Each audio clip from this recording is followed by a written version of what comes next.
எலிசாவையும் கூப்பிடல, அவர் பிதாவை நோக்கி கூப்பிட்டார். ஆமீன் சொல்ல மாட்டீங்களா?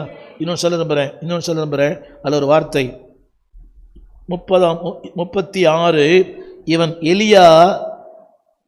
எலியாவை கூப்பிடுகிறான், எலியா இவனை இறக்க வருவானா பார்ப்போம். என்னங்க, இதோடு சொல்லி முடிக்கிறேன். இதோட கூட சத்தமாக சொல்லுங்க, எலியா இவனை. ஆமாம், அவர் சொன்ன ஒரே ஒரு வார்த்தை சொல்லி முடிச்சிடறேன். இதோட அவர் சொன்ன ஒரு வார்த்தை, ஒரே ஒரு வார்த்தையில் இருக்கும். 36ஆம் வசனம், 37 சத்தமா. நமக்கு ஜீவன் போகும், ஆனால் ஜீவனை விட்டார். தமிழ் புரியுது?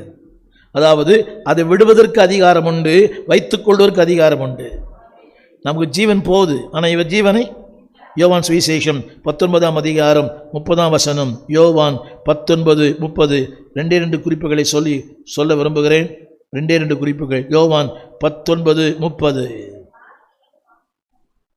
யோவான் 19:30 அங்கே சொல்லப்பட்டவர். எஸ், என்னங்க, முடிந்தது என்று சொல்லி தலையை, ஒரே ஒரு வார்த்தை சொல்லி முடிக்கிறேன். அந்த வார்த்தை முடிந்தது, அதனுடைய அர்த்தம் தெரியுமா? அர்த்தம் திரையில் போடுவார்கள் பாருங்கள்.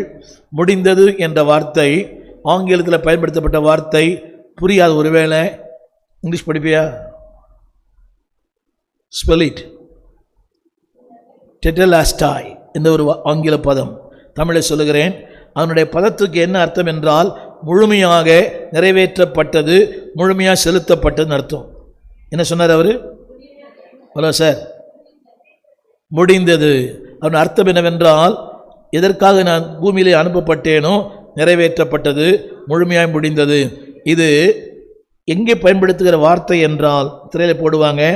2 நபர்கள் ஒரு இடத்துல ஒரு ஒப்பந்தம் பண்ணுறாங்க.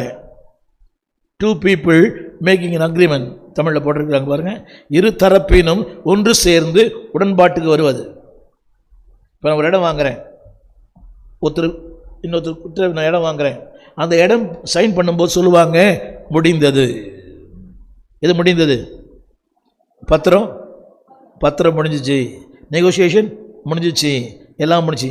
இனி கவனிங்க, இதில் வேறு யாரும் சொந்தம் கொண்டாட முடியாது.